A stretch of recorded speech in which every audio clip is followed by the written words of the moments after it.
有人話每一首動人嘅歌曲背後都有一個感人嘅故事，而我寫歌嘅靈感大部分都係來自一個失落咗嘅靈魂。一直期待的愛都化成了灰，也許我真的好失敗。我嘅生命裏邊除咗音樂，其實係冇咩其他嘅。難聽啲講句咧，我就係為音樂付出所有，但係咧音樂就令到我一無所有咯。緣分的安排。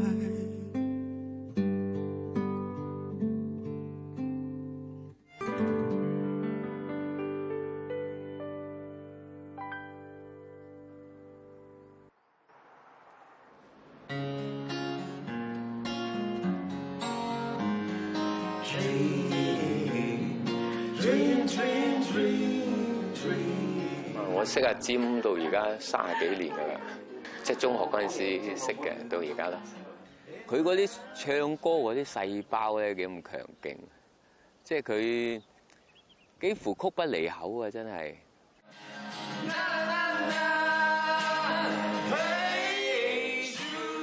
我係柳重言，人人都叫我阿 Jim， 係一個唱作人。我同中學同學阿 Fred 細個就好中意喺學校嘅更衣室同埋公園裏面度過。喺阿 Fred 啟發我開始自己創作之後，我哋就成日一齊夾歌。17歲嗰年，我買咗第一支吉他，由嗰陣時開始，我嘅生命就同音樂結下咗不解之緣。即係好多嘢其實佢係俾人出眾嘅，運動個人行出嚟個外形。嗰陣時留長頭髮嘅，有拎自己吉他，佢段信心好強嘅。總之佢喺度啊，成班圍住佢。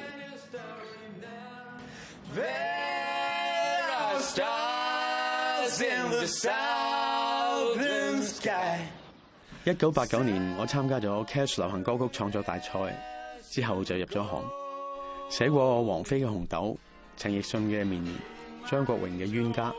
但係一直以嚟，相信大家對我嘅印象都係比較模糊嘅。4台聯頒傳媒大獎，作曲人雷頌德、柳重言，恭喜晒！喺電台有啲攞獎啊、頒獎咧，見親佢出到嚟，佢都係企喺個側邊或者企喺人後邊攝住，佢都係唔肯企喺個或者係鏡前邊啊咁樣。我覺得佢就係爭咗少少，就係一種自我嘅認同。真係戥佢唔抵嘅，其實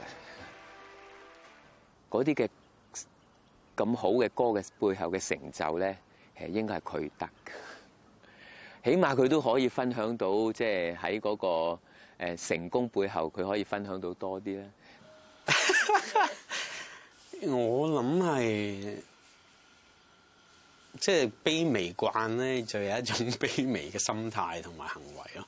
咁即係平時，其實我冇乜點樣上過台嘅，即係通常譬如話以前啲人話啲歌有幾流行咁樣成，咁其實主要咧嗰啲 credits 都係去晒個歌手嗰度嘅。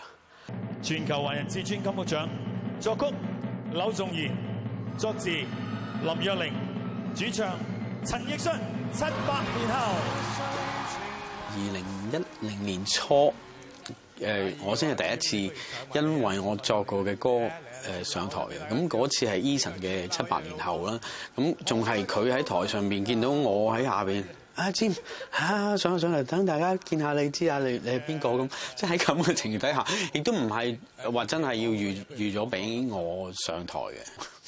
咁所以喺呢個咁嘅情形底下，我就會覺得，咦？點解我會上嚟嘅？咁所以我咪有少少好似想縮埋一邊咁樣，點解關我事嘅咩？原來哦，原來關寫歌事㗎咁樣咯。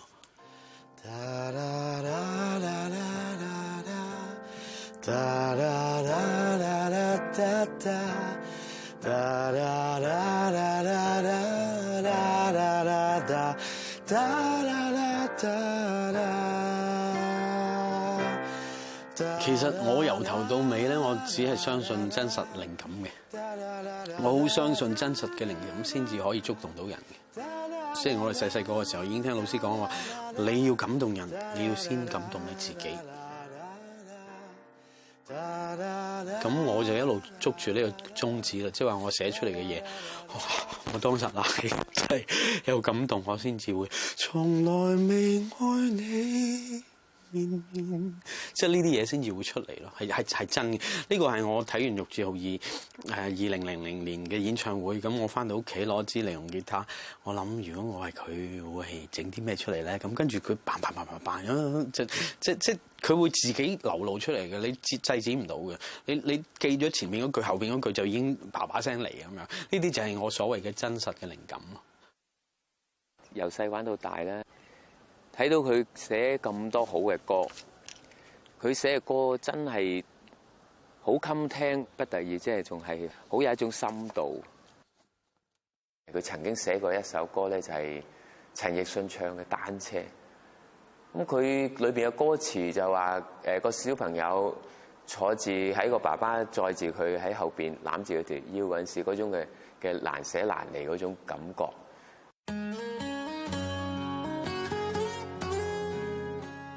當時寫呢隻歌就係懷念緊當時佢載住佢嘅初戀情人喺球場嗰度踩單車嗰陣時嗰啲日子，嗰種難捨難離嘅心情。有人話我嘅歌好有80年代嘅感覺，因為當時係我人生中最快樂嘅日子。30幾年前，我嘅初戀女友喺我生命中出現，佢係我第一個 fans。喺3月15號，我哋第一次出街啦。咁嗰日我同佢出去街食嘢。如果叫2碟嘢，其實我個袋嘅錢就唔夠俾嘅。咁但係咧，嗰件事就係咁樣。佢一坐低，佢就望住我，同我講：我都唔係好肚餓，不如我哋2個人叫一碟嘢2份啦。嗰個心住係暖到你嗰隻啦嚇。佢講過，如果有一日我可以踏上屬於自己嘅舞台，佢會等我高興。即係佢離開我嘅時候，我覺得我已經冇希望啦。突然之間成個人崩塌咗落嚟，我覺得我嘅存在冇價值。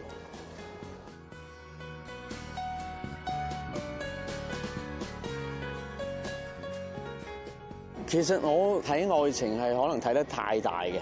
我到而家呢個年紀，我都係繼續寫緊情歌。其實即係話我對愛情咧充滿希冀，係10幾歲到而家。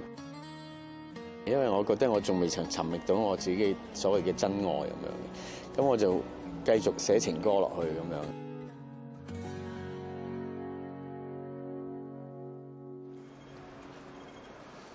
雖然過去嘅愛情經歷帶俾我唔少嘅創作靈感，但係我嘅音樂事業一直都冇咩大起色。我見到喺音樂上邊做唔同崗位嘅人，佢哋已經係可以揾到好好嘅生活啦。但係我就好一般啦。我甚至乎有啲時間我會係缺乏嘅，一無所有。其實喺某一啲時段，其實係真係嘅。曾經有個朋友上到嚟揾我，佢同我熟咗之後，佢會話：其實咧，我上嚟之前咧，我估你屋企咧係住喺一個落地玻璃啦，對住海景啦，一個好似山頭咁樣，就係你自己間屋咁樣。即係我諗外邊有一啲即係朋友即係有好一班朋友，其實佢哋以為做音樂啊，或者做你哋作曲啊、填詞啊，應該係好即係有好豐厚嘅回報啊咁樣。其實對於我嚟講，唔係嗰件事咯。2008年嗰陣時咧，遇着金融海嘯嗰陣時，佢同我講咧，差唔多所有嘅積蓄咧，全部輸晒。即係佢當時開咗一間 studio 嘅，甚至連租都冇得交嗰陣時。我當時我都冇諗乜嘢，我都係即刻即係話我支持佢，我甚至喺經濟上面支持佢嚇，因為我真係好唔想咧，即係香港咧係損失咗一個咁好嘅音樂創作人，即係我唔想佢放棄咗呢一種嘅工作。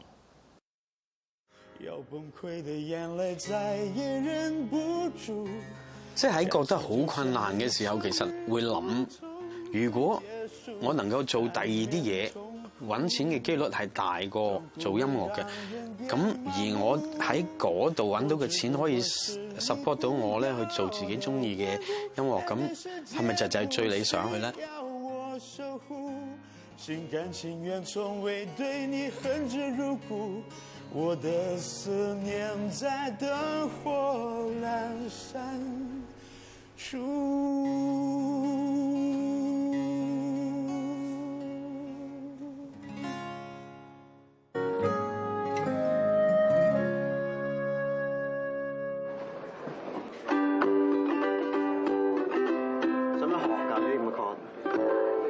自己砌出嚟啦，要背啊！ Patrick 係我喺唱片公司做嘢嘅時候認識嘅音樂人，我哋一齊經歷咗90年代唱片業蓬勃嘅時間。沙士之後，佢對音樂呢一行有啲意興闌珊，冇幾耐佢就選擇咗北上發展做期貨，而我咧就留喺音樂圈裏邊繼續尋找自己嘅方向。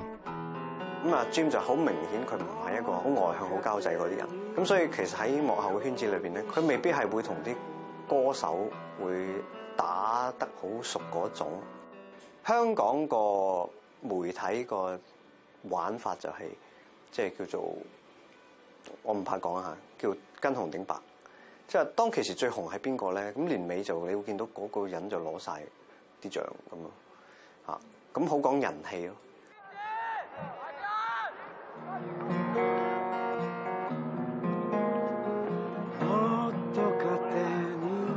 佢係一個藝術家，佢唔係一個工匠。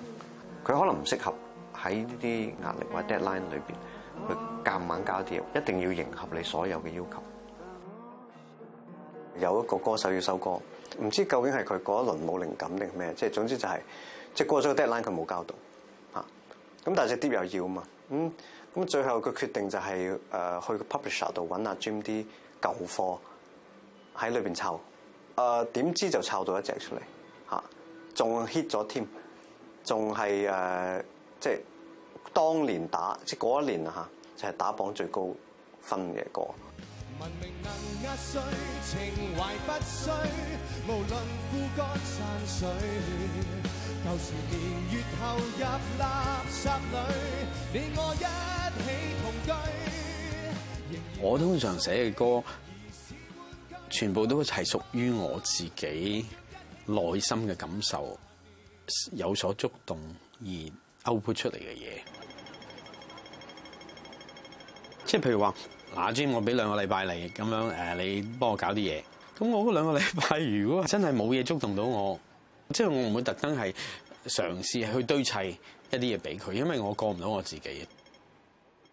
可能喺個大戲裏邊一路出現好多堆砌嘅嘢，我大膽啲講。咁嗰啲嘢唔係我哋真係好要聽嘅，佢一路咁樣擺啲嘢堆砌出嚟。咁我唔希望我自己係其中一個啊，不如咁啦，我又堆啲嘢揈出去，令到個大戲裏邊咧好似堆填區咁樣。即係我反而希望係個大戲裏邊雖然好少嘢，但係每一次我聽到一啲嘢都係正嘢。2010年係我音樂路上嘅分水嶺。當時 Patrick 同我講，2012年12月好可能就係世界末日。嗰一刻，我突然發現自己虛度咗好多時間，於是我決定返起點，希望趕得切完成自己嘅夢想。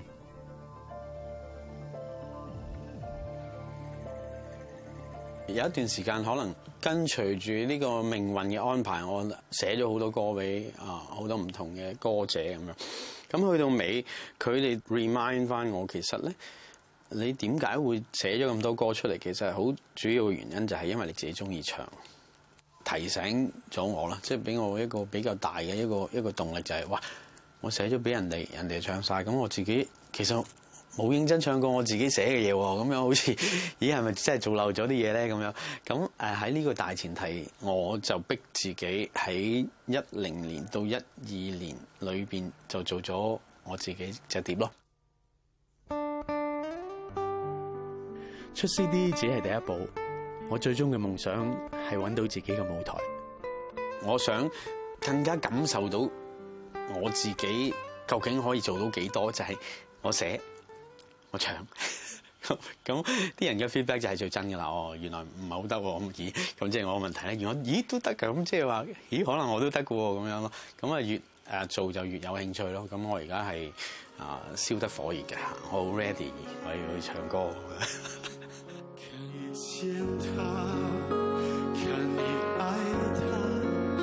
从沉默变得多么的开怀，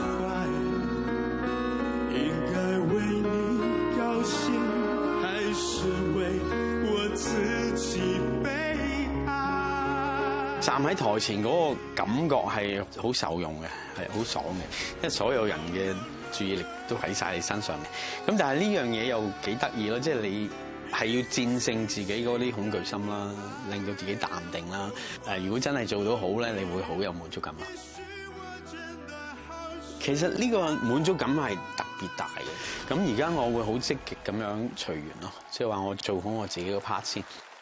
咁如果真係有聽眾係喜歡我，當然會好開心。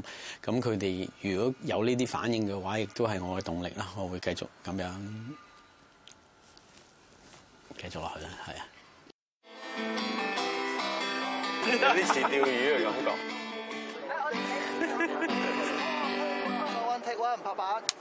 咁啱有朋友就拍佢哋嘅微電影啦，我嚟睇下有啲乜嘢可以做嘅。其實佢本身寫歌嘅時候，佢有好多好豐富嘅人生經歷，或者佢好有畫面嘅故事已經喺首歌入邊。咁所以我哋都好想透過微電影呢一個媒介，就將佢嘅音樂變成一啲嘅影像咯。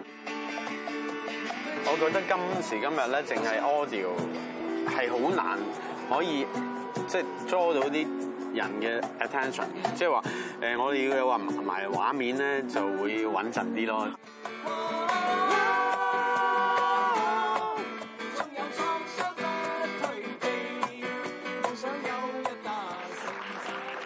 大家以熱烈掌聲歡迎阿尊。Hello， 大家好啊！哇，好感動啊！有陣時有啲朋友會問我，佢話你自己寫咁多歌，其實你自己最中意係邊一隻咧？咁樣每次我喺低潮嘅時候聽呢隻歌，我都覺得好有鼓舞嘅，就係林振強先生寫嘅《今日》。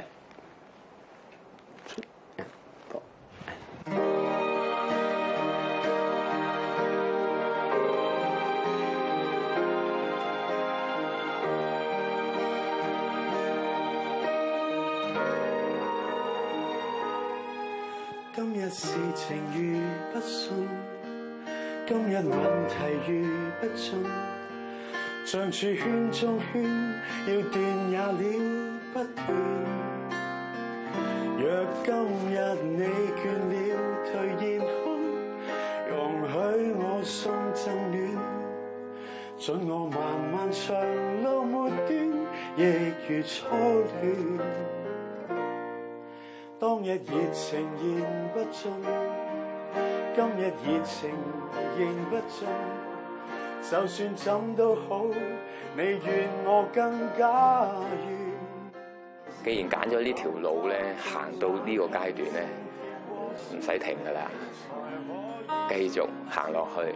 無論即係嗰個收成或者個結果係咪一定要同人哋比較，我覺得唔係咯。阿 Jim 而家係需要 management， 即係呢個世界已經係好商業化。世界上而家所有嘅天才咧都會有 management， 咁你咪唔使煩咯，你咪專心做你天才應該要做嘅嘢，然之後就有做生意嘅人去幫你做生意，等你經濟上、生活上非常之好咯。唔係話人人都可以去做自己好中意嘅嘢，而且係全程投入，仲可以攞住呢樣嘢去開飯㗎嘛？真係冇幾多人可以做到嘅。做得到係好幸福。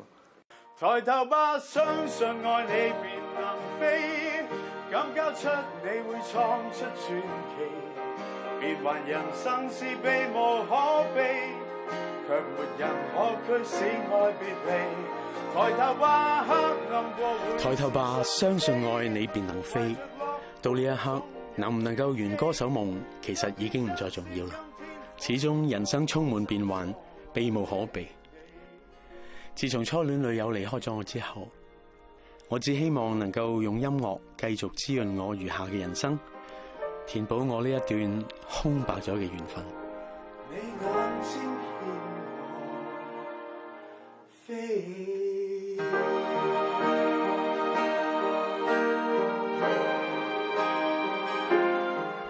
1987年6月，你冇留低任何說話，就喺我嘅世界裏邊消失咗。留低嘅只係一首又一首我為你寫嘅歌。卻沒人可驅使愛別離，抬頭話黑暗過會是晨曦，懷着樂觀總有轉機。今天珍惜，今天防凝望我心所愛的你。